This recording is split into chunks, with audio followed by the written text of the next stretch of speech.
বিভিন্ন রকমের আলোচনা পর্ব শুনছি, কোথাও মন্ত্রোচ্চারণ, কোথাও আবার ভোগ রন্ধন। তো এই যে ভোগ রন্ধন, এটা কিন্তু সরস্বতী পুজোর একটা খুব ঐতিহ্যপূর্ণ পর্ব। তো এই ভোগ রন্ধনের পিছনে কার ভূমিকা আছে, আজকে চলে যাব তার কাছে, এবং এই ভোগ রন্ধন সম্পর্কে, পাক সম্পর্কে উনি সমস্ত তথ্য দেবেন আমাদের। না, আমি তো অত রন্ধন পটু নই, সেটা নয় বলছি পরে। আমি মূলত যেটা বলবো যে হঠাৎ করে আমরা বেতারবাড়ির যে পুজোটা এবারে শুরু করলাম, সেটা হচ্ছে ক্যামেরার পিছনে যে আছে সেই প্রায় বাধ্য করলো যে এবার এটা পুজো করতে হবে, এবং শুধু পুজো করতে হবে না, এক্ষুনি যেতে হবে কুমোরপাড়ায় গিয়ে ঠাকুর বায়না দিতে হবে, এক্ষুনি কাকু চলো কাকু চলো কাকু চলো শুরু হয়ে গেল। মিনিট 20-র মধ্যে ডাক্তারবাবুর কাছে যাওয়া হলো, বলা হলো, আমি তো প্রায় ডেড এগেনস্টে যে না আমার সম্ভব না, আমারও শরীর ভালো নয়। তো ডাক্তারবাবু বললেন আচ্ছা ঠিক আছে, ছোট ছেলে বলছে যখন ওরা, ঠিক আছে করো। সেই আবার গেলাম কুমোরপাড়ায়, ঠাকুর বায়না দেওয়া হলো। হঠাৎ করে হলো, আমি মূল এই জায়গাটায় আসছি কারণে যার জন্য হয়তো অনেককে জানানো হয়নি। এটা সত্যি একটা হঠাৎ করে হয়েছে, একটা অসুবিধে হয়ে গেছে উভয় পক্ষেরই। অনেকেই জানতে পারেনি, যার ফলে যেটা হয়েছে তারাও আসতে পারেনি, যোগ দিতে পারেনি, অনেক কাজ আটকে গেছে, আমাদেরকে একা একা ছেলে মেয়েদের করতে হয়েছে একসাথে করার, কিন্তু আমরা ওই সময়টা পাইনি। হ্যাঁ, এবারে শুরুটা হলো তো। আর আমি যে রান্নাটা, আমি এমনি রান্না করি, সব রকম রান্নাই করি, কিন্তু ভোগ রান্নার কিছু বিশেষত্ব আছে যেটা আমি জানি না। হ্যাঁ ঠিক আছে, ভোগ রান্না করতে গেলে ব্রাহ্মণ হতে হবে, এবার দীক্ষিত হতে হবে, সে সবই আমার আছে। সেই জন্য একবার ঝাঁপিয়ে পড়লাম, দেখা যাক না কি হয়। কেন ভোগ রান্নাটা একটা জিনিস জানতাম যে সেটা তো টেস্ট করা যায় না, আমরা এমনি রান্না করতে গিয়ে যেমন চেখে দেখি, ভোগের ক্ষেত্রে সেটা হয় না। তো যাই হোক, করে দেখলাম আপনাদের এতে শুনলাম যে না ঠিক আছে ভালো হয়েছে। এটাই জীবনে একটা বড় পাওয়া। ওইটা হয়েছে কি, গ্যাসের ওভেনটা নিয়ে সমস্যা হয়েছে। ডাক্তার একটা ওভেন নিয়ে গেলেন যে এইটা দেখো, আমি বললাম যে ব্যবহৃত ওভেনে আমি করবো না। এবার ডাক্তার একটা নতুন ওভেন নিয়ে গেলেন, তার ওই এটা ভয়ানক বড়, সে তো আমার পাইপটাকে ফাটিয়ে দিল। সে আবার কেটে কেটে তাকে ছোট করে আমার ওই ওভেনে গঙ্গা জল ছিটিয়ে সেখানেই রান্না, এইসব করতে গিয়ে দেখি। আর তারপরে আর একটা জিনিস যেটা না বললেই না, ডাক্তারবাবু বললেন যে সবটাই আমরা করবো, পুরোহিত আমাদের, ভোগ রান্না করবে আমাদের। ইউনিক ব্যাপার হয়েছে, আমি প্রথম দিন এসে তো আমি পাখিটাকে দেখে আমার ভীষণ ভালো লেগেছে যে আমাদের লোকই পুজো করছে। খুব ভালো একটা উদ্যোগ। আচ্ছা, আমরা এবার আউটসোর্স করে দিতে যেটা করেছে, আমরাই তো লিস্ট করেছি, অনেক কিছু তো বাদ চলে গেছে, অভ্যেস নেই তো, রান্নাটা করতে করতে ডাল নিয়ে আসতে হয়েছে, এরকম হয়েছে। যাক, আমরা একটা নতুন অভিজ্ঞতাও অর্জন করলাম। ঠিক আছে, এরপরে আমরা আবার একটুখানি কবিতা, গান এসবই যাই। আমি এখন কবিতা শুনবো আমাদের শ্রদ্ধেয় অনিলেশ গোস্বামীর কাছ থেকে। একটা কবিতা শুনি, নবীন কবি। হ্যাঁ, অবশ্যই নবীন কবি। সেটা ওনার অনেক কবিতা থেকেই কিন্তু সেই বৈশিষ্ট্যটা আমরা খুঁজে পাই। না, আপনাকে বলতে বলছি যে বয়সে নবীন একজন কবি, বয়সে নবীন একজন কবির কাছ থেকে কবি। আচ্ছা, এখন আমরা একটু কবিতাটা শুনে নিই। বয়সে নবীন কবিতাটা শোনবাই। আগে হঠাৎ লিখে ফেলেছিলাম ঝড়ের মতন করতে গেলে। কবিতার নাম ইচ্ছে করে। ইচ্ছে করে তোমার সঙ্গে বেপরোয়া জীবন কাটাই, বেহিসেবি উড়নচণ্ডী, বুঁদ নেশাখোর মাতাল মাতাল, শিকলগুলো ধ্বংস করে লাগাম ছাড়া এই জীবন, তার ভেতরেই অবগাহন এক পৃথিবী ভালোবাসায়। মনে মনে পাহাড় চূড়োয় দুহাত দিয়ে আকাশ ছব, সেখান থেকে ইচ্ছে হলে অতল নিচে পৌঁছে যাব। যদি অন্য কারো হোক ঘরণী, শান্তশিষ্ট পরিপাটি, পরকীয়ায় মত্ত হব তোমার প্রেমে পাগল পাগল। হোক ছাড়খাড় লণ্ডভণ্ড সাজানো এই সমাজ টমাজ, সৃষ্টি ছড়ায় তোল বেতল, যখন খুশি যেমন খুশি, এখনো এই বুকের ওপর তুলতে পারি অষ্টাদশী। তোমায় নিয়ে পালিয়ে যাব, দাঙ্গা হলে রক্ত ঝরুক, বুকের মধ্যে বইবে নদী, শুনতে পাবো ছলাচ্ছল। ডুববো তখন সেই নদীতে, ঠিক যেখানে অগাধ জল। মেঘের পিছে আসবে ফিরে ডাহুক ডাকা সব বিকেল। আলগা রেখো শিথিল খোপা, অবাধ্য চুল উঠতে থাক।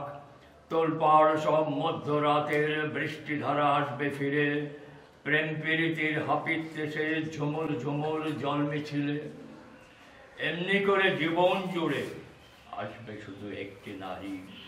এমনি করে ঝড়ের সাথে আসবে তুমি, শুধু তুমি। ইচ্ছে করে, ইচ্ছে করে, ইচ্ছে করে।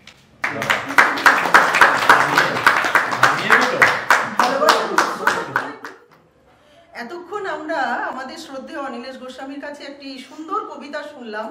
সত্যি এত সুন্দর একটি প্রেমের কবিতা, আমার বারবার মনে হয় উনি বোধহয় সেই যৌবনেই আছেন। আর ওনার এই যে ভালোবাসার উৎসটা কোথায় বড় বেশি জানতে ইচ্ছা করে, যে এত সুন্দর ভালোবাসার কবিতা উনি এখনো পর্যন্ত কি সুন্দর লেখেন। বয়সটা কেবলমাত্রই যে একটা সংখ্যা সেটা উনি বুঝিয়ে দিলেন। ওনার কবিতায় যে বেপরোয়া প্রেমের ছোঁয়া সেটা কিন্তু আমরা পেয়ে গেলাম। এরপর চলে যাব আবারও পরের কোনো উপস্থাপনায়। এখন চলে যাব গানে। হ্যাঁ, অনিতার দিকে আমি অনুরোধ করছি।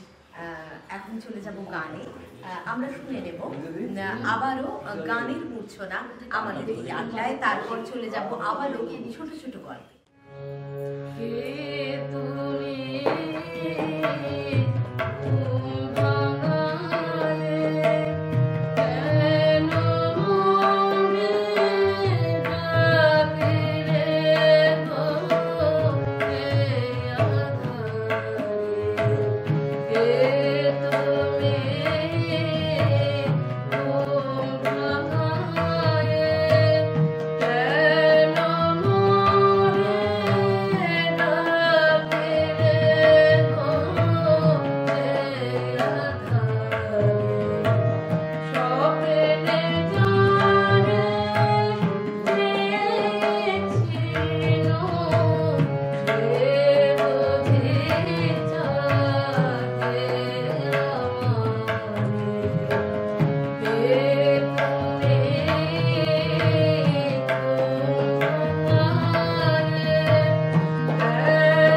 আর যিনি সঙ্গীত পরিবেশন করছিলেন আপনারা দেখেছেন তিনি হলুদ বসনে ছিলেন। হলুদ কিন্তু সরস্বতী পুজোর একটি বিশেষ রং। এই সময় প্রকৃতি থাকে বসন্তের কবলে, অর্থাৎ বসন্তের অধীনে। হলুদ মানেই কিছু নতুন শুরুর বার্তা, আর হলুদ মানেই যেখানে সমস্ত পুরাতন জীর্ণ সমস্ত কিছু পরিত্যাগ করে যেখানে শুধু মনেতে সঞ্জীবন করা, মনকে উজ্জীবিত করা। বিভিন্ন ব্যাখ্যা আছে এই নিয়ে, আরও অনেক কথা বলবো, কিন্তু এখন চলে যাব আবারও ভিন্ন স্বাদে। আমাদের এই বৈঠকি আড্ডায় শুনে নেব আবারও কবিতা। আমাদের মধ্যে উপস্থিত আছেন প্রখ্যাত আবৃত্তিকার শ্রী দেবাশিস ভট্টাচার্য মহাশয়। আজকে আমরা শুনে নেব দেবাশিস স্যারের থেকে কিছু কথা, কিছু কবিতা। কথায় কথায় সময় বাড়ে, আসলে তো বসন্ত পঞ্চমী। আমরা বেতারবাণী মানে একটা পরিবার, তো আমরা সেই পরিবারেরই এক একজন সদস্য, এবং আমাদের এই পরিবারের যিনি কর্তা তিনি আমাদের এই পরিবারটাকে কোথাও একটা সুতোয় বেঁধে দিয়েছেন, এবং বারে বারেই তার কথা মনে হয়। তো সেই বসন্ত পঞ্চমী নিয়েই শ্রীজাতর একটি ছোট্ট কবিতা বাসন্তী রোদ্দুরে আমি পাঠ করছি। সরস্বতী আসেন যদি আজ আমাদের পাড়ায়, চাইব যেন সবার ভাষা নিজের পায়ে দাঁড়ায়। কথার গায়ে হলুদ, তারও ভাবনা মতে বিয়ে, দুঃখগুলো মুছিয়ে দেবেন হাসির পালক দিয়ে। হোক লেখা ফের নতুন করে কাব্য এবং গান, অক্ষরে হোক হাতে খড়ি, পাতে জুটুক ধান। যে যা খুশি দাগ টেনে দিক, আসলে এক জমি। মুখে যা হোক বুকের ভেতর বসন্ত পঞ্চমী। সরস্বতী আসেন যদি আজ আমাদের পাড়ায়, চাইব যেন প্রসাদ পেতে সকলে হাত বাড়ায়। আমাদের এই সরস্বতী পুজোয় সত্যি হাত বাড়িয়ে দিয়েছিল প্রসাদ পেতে। বালক ভোজন হয়েছে, প্রায় 80 জন এখানে সেদিন দুপুরে মধ্যাহ্নভোজ করেছে এবং প্রসাদ পেয়েছে। এবং আজকে যে কথায় কথায় আমরা কথার বাড়ি তৈরি করছি, এই কথার বাড়ির প্রতিটি ইট আমাদের শ্রদ্ধেয় ডাক্তার প্রদীপ কুমার দাস তিনি গেঁথেছেন। আমরা শ্রীরামপুর বেতারবাণীর বৈঠকি আড্ডায় সবাই মিলিত হয়েছি, এবং আমরা অনেকক্ষণ ধরেই আমাদের কর্ণধারের কথা শুনছি। তাই তাকে আমাদের কাছে একটুখানি পাওয়ার আশা করছি, আমরা তার দুটো কথা শোনার আশা করছি। তিনি তো আমাদের সকলের শ্রদ্ধেয়, এবং তার যে ক্রিয়াকলাপ, তার যে কর্মকাণ্ড, তাকে তো শ্রদ্ধা আমাদের জানাতেই হয়। তাই আমি অনুরোধ করছি ডাক্তারবাবু যদি দুই একটা কথা আমাদের বৈঠকি আড্ডায় বলেন, তার দুটো কথা আমাদের বৈঠকি আড্ডার মধ্যে যুক্ত হয়, আমরা তাহলে সত্যি সমৃদ্ধ হব। নমস্কার। আজকে সরস্বতী পুজো উপলক্ষে আমাদের শ্রীরামপুর বেতারবাণী যে বৈঠকি আড্ডা, সেই বৈঠকি আড্ডায় উপস্থিত সকলকেই আমরা স্বাগত জানাচ্ছি এবং শুভেচ্ছাও জানাচ্ছি, এবং সেই সঙ্গে সঙ্গে অভিনন্দনও জানাচ্ছি।